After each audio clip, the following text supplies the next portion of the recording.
My name is Claire Whitaker. I'm 32 years old, and the first person who lied to me on my wedding day was my mother. She texted me at 3:11 p.m., 14 minutes before I was supposed to walk down the aisle, and wrote, "Traffic is ridiculous, sweetheart, but we're almost there." The message would have sounded loving to anyone else. To me, it sounded rehearsed. I was standing in the bridal suite of a restored greenhouse in Asheville, North Carolina, staring at my reflection in a dress I had paid for myself, in a room filled with women who loved me enough to show up early, steam veils, fix bobby pins, and keep smiling whenever they caught me checking the door. I had spent 18 months designing museum exhibits for other people's memories, and somehow I still believed my own parents might finally help me create one worth keeping. I should have known better. My bouquet was already in my hands.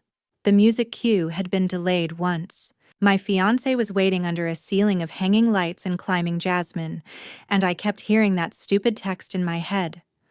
Almost there. That phrase had followed me my entire life. Almost proud of you. Almost enough. Almost chosen. My throat tightened when the venue coordinator knocked softly and asked whether we should hold the ceremony another 5 minutes. I smiled the way daughters do when they're trying not to embarrass themselves in public and said yes. Of course, let's wait. That was the moment I realized something I should have accepted years earlier. If the happiest day of my life still depended on whether my parents bothered to arrive, then maybe I had never truly been free of them at all. Before I tell you what I found out next, and what I did after I stopped waiting, tell me, what time is it for you right now, and where are you watching from? I'm curious to see how far this story will travel. I wasn't nervous about marrying Owen.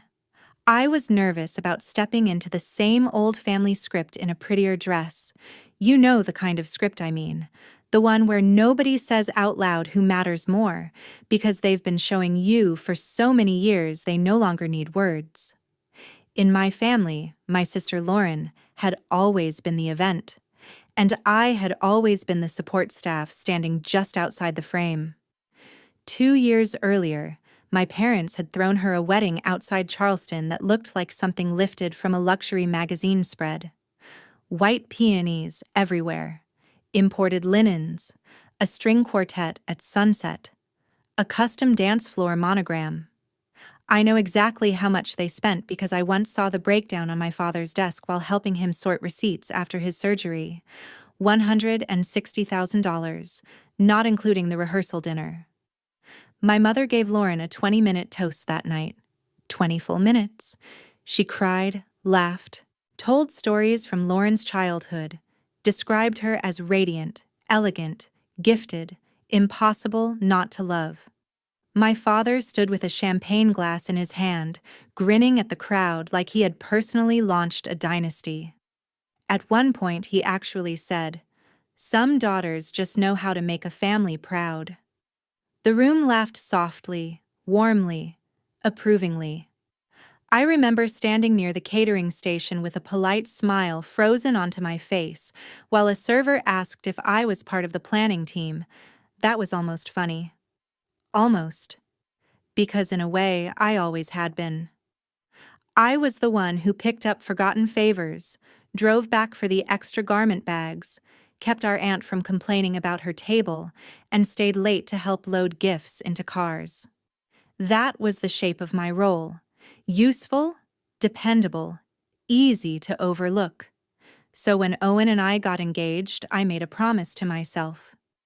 I would not beg for enthusiasm. I would not build my wedding around the fantasy that my parents might suddenly become different people under flattering lighting. We chose a restored greenhouse in Asheville because it felt alive and warm and intimate. We kept the guest list small enough that every person there would actually matter. I paid for my own dress. Owen and I split the venue, catering, and flowers.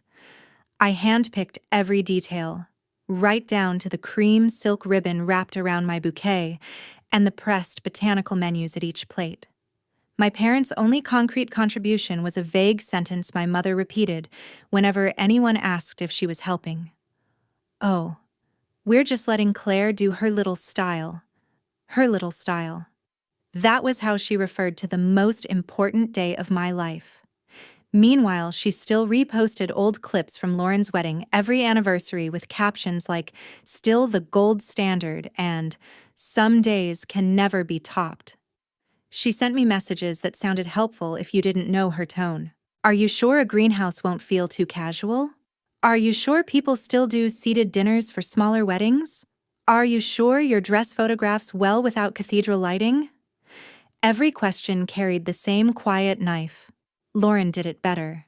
And the worst part was that I had trained myself to absorb those cuts like weather.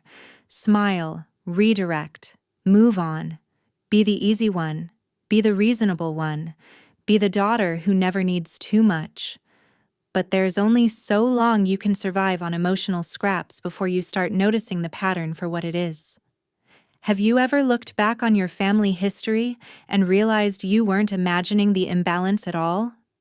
That you weren't too sensitive, too dramatic, too needy? You were just the only one expected to live on less. The first confirmation came from the valet, but the truth had already started forming in my body before he said a word. The coordinator came back to the bridal suite with a careful expression, the kind people wear when they're trying to figure out whether bad news should be whispered or handed over all at once. Behind her stood a boy from valet parking, maybe 19, shoulders stiff, key tags looped around 2 fingers. He looked like he wished he were anywhere else. I stepped forward before anybody could protect me from whatever he was about to say. I asked him directly, "Did you see my parents arrive?" He nodded once, fast, then glanced at the coordinator as if asking permission to continue. I told him it was okay. He swallowed and said yes. They had pulled up about 40 minutes earlier. Relief hit me for half a second, thin and stupid and automatic. Then he kept talking. He said they stayed in the car for a few minutes, asked whether this was the only entrance, and then asked for directions to Lake Julian because they were running late for a cookout. I genuinely thought I had misheard him, not because the sentence was unclear, but because my brain refused to fit those words into the shape of my wedding day. I repeated the phrase back to him. "Late for a cookout?" He nodded again, more reluctantly this time, and added that the woman in the passenger seat had laughed and said, "Claire will still be doing pictures. We can stop in after." There are moments in life when pain doesn't arrive as a wave. It arrives as precision. Every blurred doubt suddenly snaps into focus. That was what happened to me. They hadn't gotten lost. They hadn't been delayed by an accident. They hadn't been stranded in traffic with no way to reach me. They had driven all the way to my wedding venue, sat outside while I waited in a white dress, looked at the entrance, and made a choice. Then they left. For a barbecue. A backyard one, apparently, at my cousin Tessa's house. Folding chairs, paper plates, coolers of soda, somebody manning a grill. And what made it so unforgivable wasn't even that they chose another family event. It was that they chose something so casual, so ordinary, so absurdly skippable. If they had left for a medical emergency, I would have panicked. If they had left because someone was hurt, I would have understood. But a barbecue? There is no way to soften what that means. It means my ceremony ranked below side dishes and small talk. It means the first hour of my marriage was considered negotiable. It means they believed they could swing by later and still call themselves supportive parents. The coordinator gently asked if I wanted to delay again. I could hear movement outside the room, guests shifting in their seats, musicians waiting, my life trying to continue while I stood there in a silence so sharp it felt metallic. Then my phone buzzed. A new message from my mother. "Traffic is awful. Don't make a big deal if we miss the beginning, sweetheart. We'll come by after." Sweetheart. I stared at the word until it stopped resembling affection and started looking like strategy. Don't make a big deal. That was always the command hidden inside every injury they handed me. Don't make a big deal when Lauren gets the bigger room. Don't make a big deal when your birthday dinner gets postponed. Don't make a big deal when your promotion gets ignored because Lauren's dog is sick. Don't make a big deal when your own wedding gets treated like a stop on the way to somewhere else. The valet was still standing there, mortified. I thanked him because none of this was his fault, and watched him leave like he couldn't escape fast enough. Then I looked at the closed door, the bouquet in my hand, the clock on the wall, and understood something I should have accepted years ago. This wasn't a surprise. It was a final confirmation. They hadn't ruined my wedding yet. They had exposed the exact value they placed on it. And once something is exposed that clearly, you can't go back to calling it confusion. I walked into the side prep room and shut the door behind me before anyone could say something kind enough to make me cry. The silence in there felt strange after the hum of the bridal suite, like the air itself was waiting to see what I would do.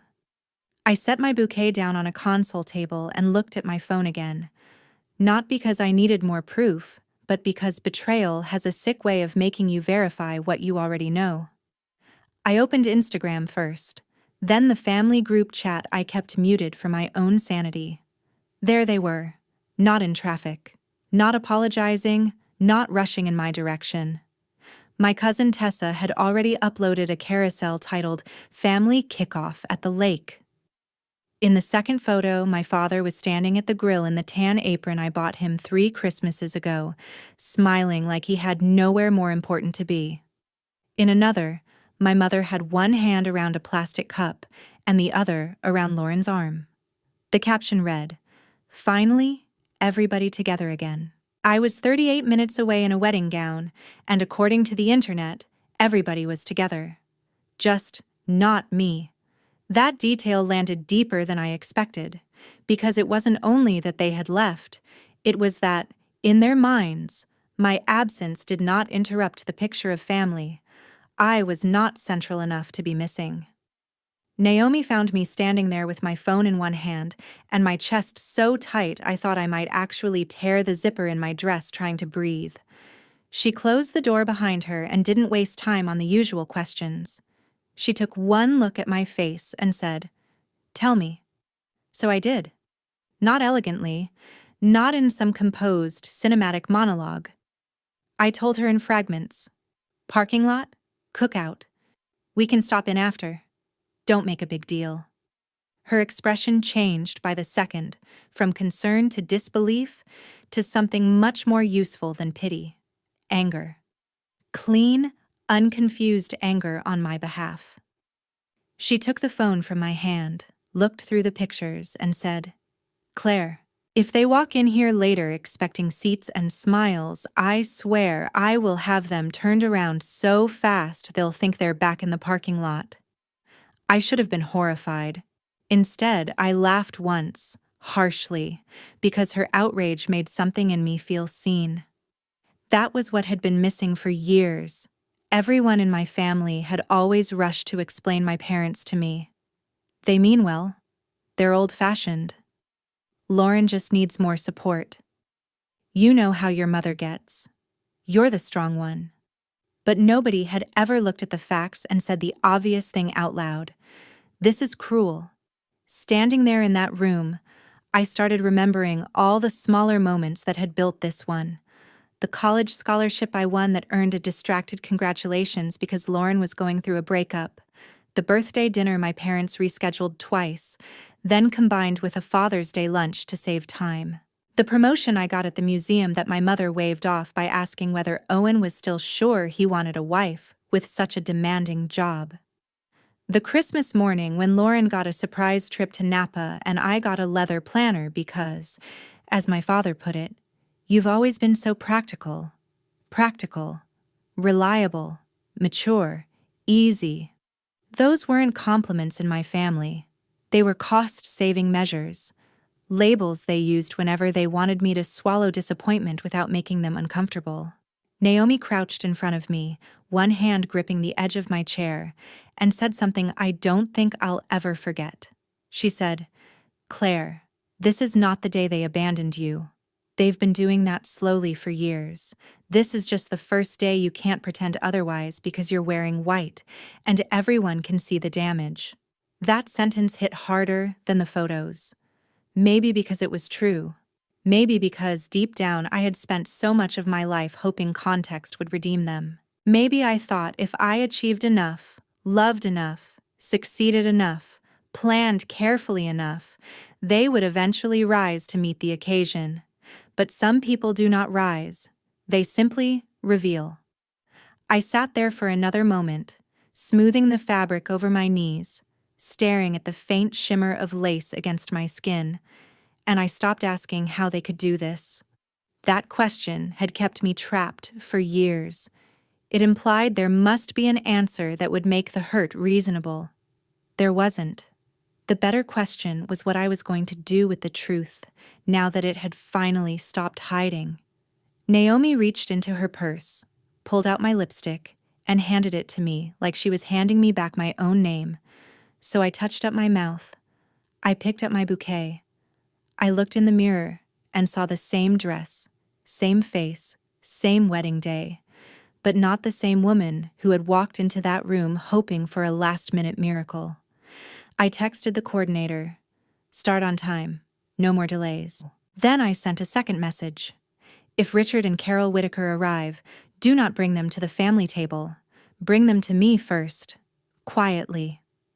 That was the moment grief stopped driving and something steadier took the wheel. Once I made the decision, my body followed it a second later, like some invisible wire inside me had finally stopped sparking and settled into place.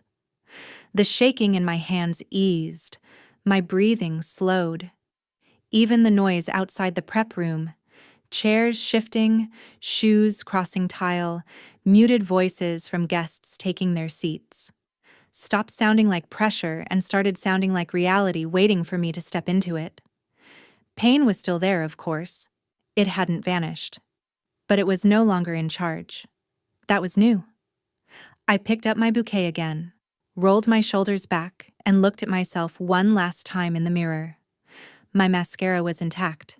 My lipstick was steady. My eyes were different. Not softer, not sadder. Clearer. That was the word. Clearer. For most of my life, I had mistaken hope for loyalty. I had believed that if I stayed patient enough, useful enough, understanding enough, my parents would eventually meet me halfway and act like I mattered without being reminded. But standing there in a wedding dress with the truth laid out so plainly, I could finally see how badly that hope had trained me to betray myself. Naomi opened the door for me without saying a word, and together we walked back toward the ceremony entrance. The quartet had restarted.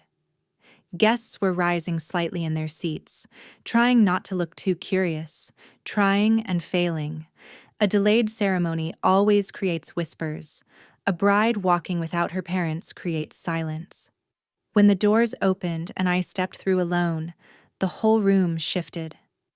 Not with pity, the way I had feared, with attention.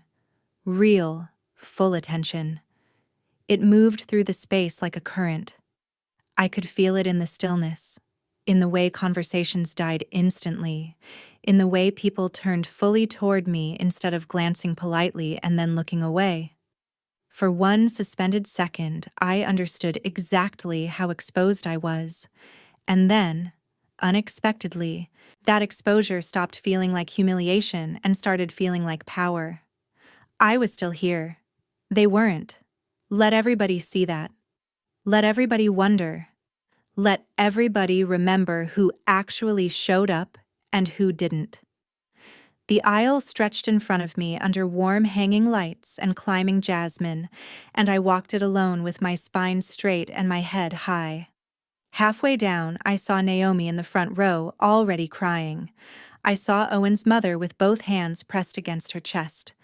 I saw one of my colleagues from the museum looking at me with the kind of fierce pride usually reserved for survivors and marathon finishers.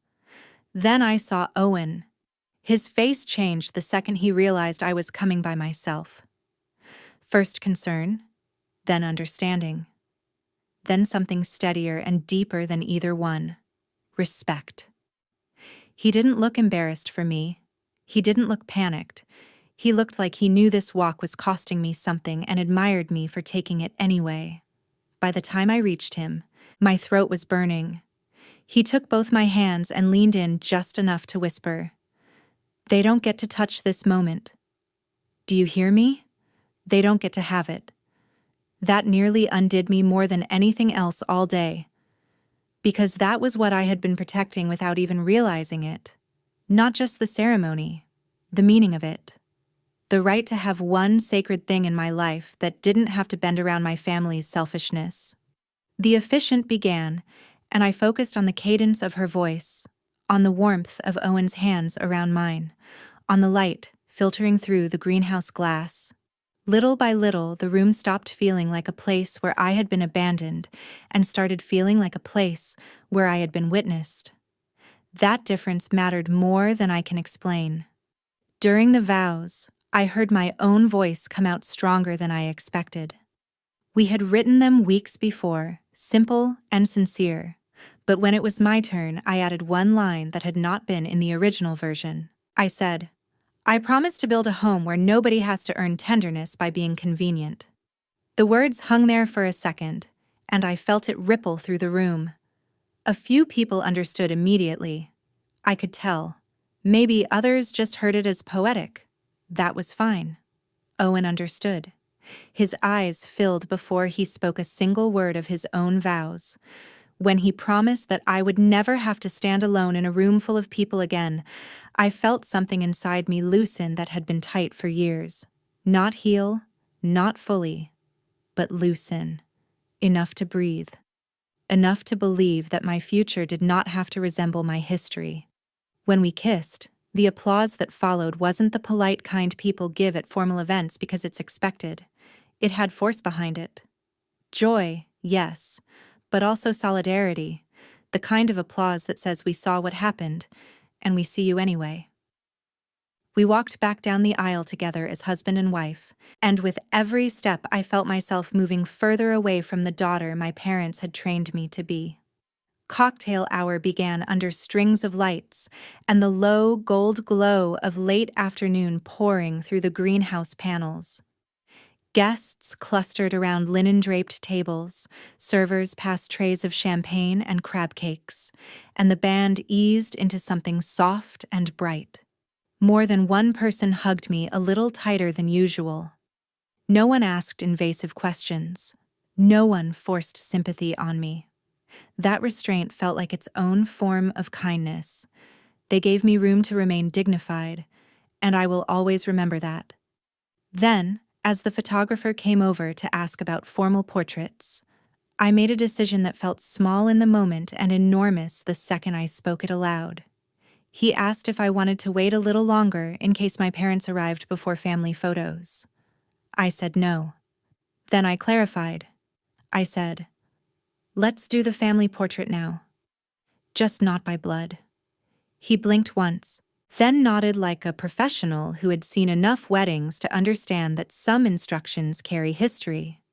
So we gathered the people who had actually chosen us: Naomi, Owen's parents, my college roommate, my museum team, the neighbor who once helped me move out of an apartment at midnight, the mentor who taught me how to negotiate my salary, friends who had flown across states, people who called, checked in, showed up, stayed late, remembered details, made space. People who had never once treated love like a ranking system. We stood beneath a wall of ivy and lantern light while the photographer arranged us closer, tighter, warmer, until it stopped looking like a substitute for family and started looking like the real thing. It was the most honest photo I had ever taken.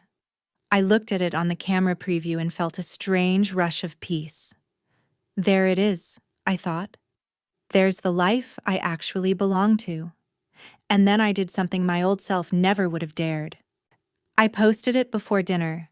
No overthinking, no draft folder, no asking if it was too much. Just the photo and a caption. "Thank you to the people who chose to be here today. You made this wedding unforgettable. Some seats were left empty, but love has a way of filling what disrespect abandons. I didn't tag my parents. I didn't name anyone. I didn't need to. Anyone who needed to understand would understand immediately.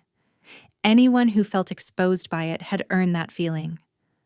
I slipped my phone back into Naomi's clutch, accepted a glass of champagne from a passing tray, and turned toward the reception with Owen beside me. For the first time all day, I was no longer bracing for disappointment. I was ready for the rest of my wedding to begin.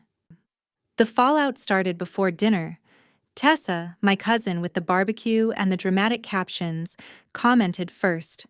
Wait, were Aunt Carol and Uncle Rick not there? Then Lauren texted me privately. Why are you posting passive-aggressive stuff on your wedding day? Mom is upset. I stared at that message for a full 3 seconds before laughing so hard Owen had to ask if I was all right. There is something almost artistic about the entitlement of people who injure you and then immediately claim your reaction is the offense. I typed back. They chose your cousin's grill over my ceremony after coming all the way to the venue parking lot. There is nothing passive in what I'm saying. Then I muted her and went to dinner. The reception was beautiful. Not perfect. Beautiful. Perfect is brittle. Beautiful is alive. Owen's mother gave a short toast so sincere it made half the room cry. Naomi somehow turned my solo walk down the aisle into a story about courage instead of abandonment. My guests danced. They laughed. They ate mushroom risotto and short ribs and tiny lemon tarts under hanging ferns and candlelight. At one point, I stepped outside to breathe and saw the mountain ridgeline fading into evening blue. And I remember thinking that heartbreak is strange because it can stand beside joy without canceling it. I was wounded and happy at the same time. I think adulthood is learning that both things can be true. Then, just after our first dance, the coordinator approached me with the careful face again. This time I didn't tense. I just knew. She said, "Your parents are here now." So late it was almost funny. They had apparently decided to come by after the barbecue, exactly as my mother had planned, as if my wedding were a drop-in obligation they could squeeze between burgers and dessert. The coordinator added that they seemed upset about the seating change. Of course they were upset. People like that don't mind disrespecting you. They mind when disrespect has logistics. I asked where they were. She said they were in the side entrance near the kitchen, demanding to know why nobody had shown them to the family table. I handed Owen my champagne flute, lifted the hem of my dress, and walked back there myself. My father was red-faced. My mother looked offended in a navy silk dress I had never seen because she hadn't been present for any of the photos, any of the vows, any of the part where a parent might matter. The first thing she said was, "Claire, what on earth is going on? Your aunt sent me your post and now people are calling."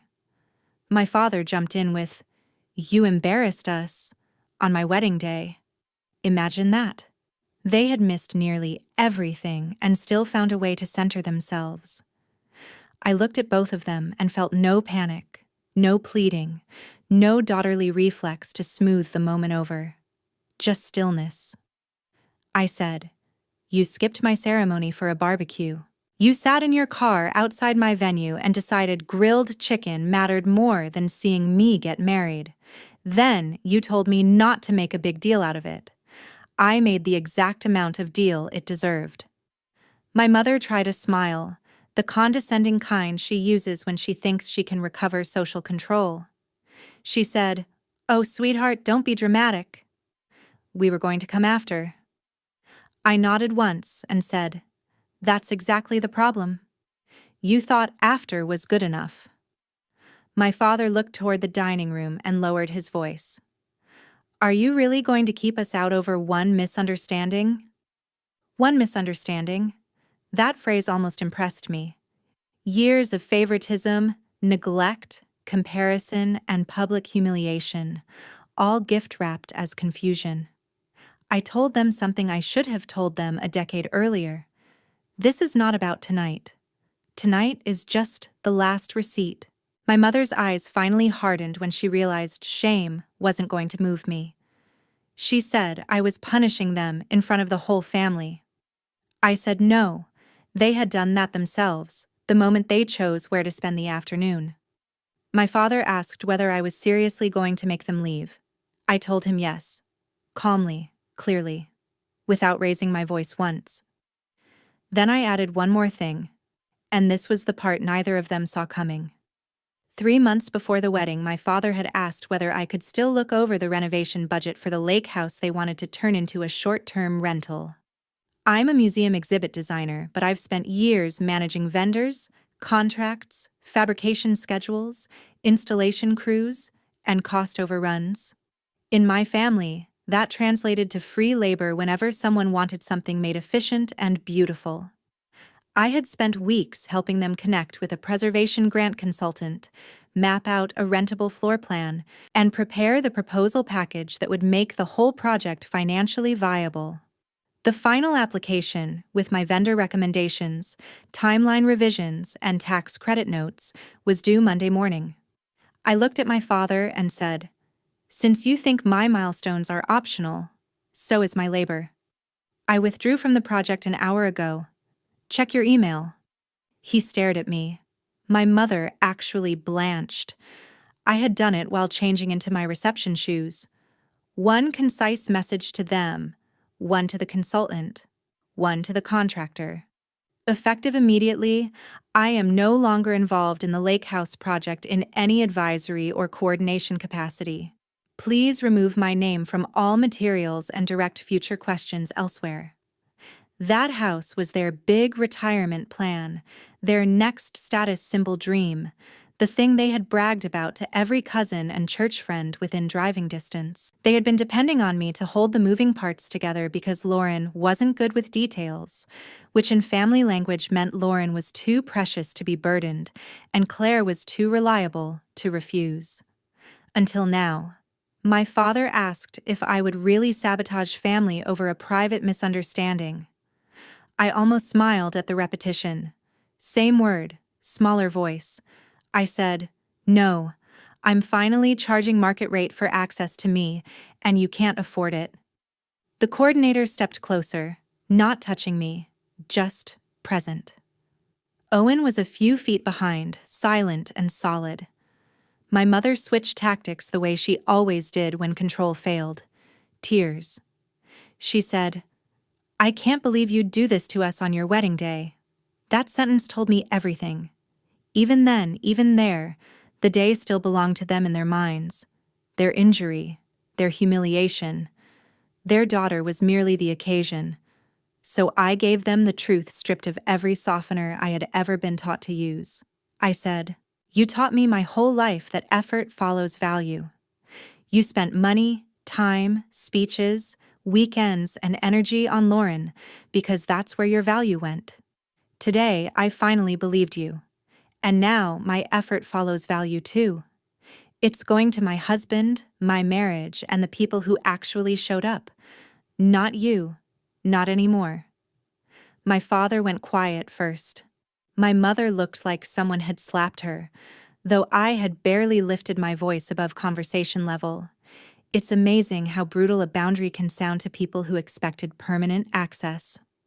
I asked the coordinator to have someone bring them their coats from coat check. Then I turned around and walked back into my reception, before either of them could try one final rewrite of reality.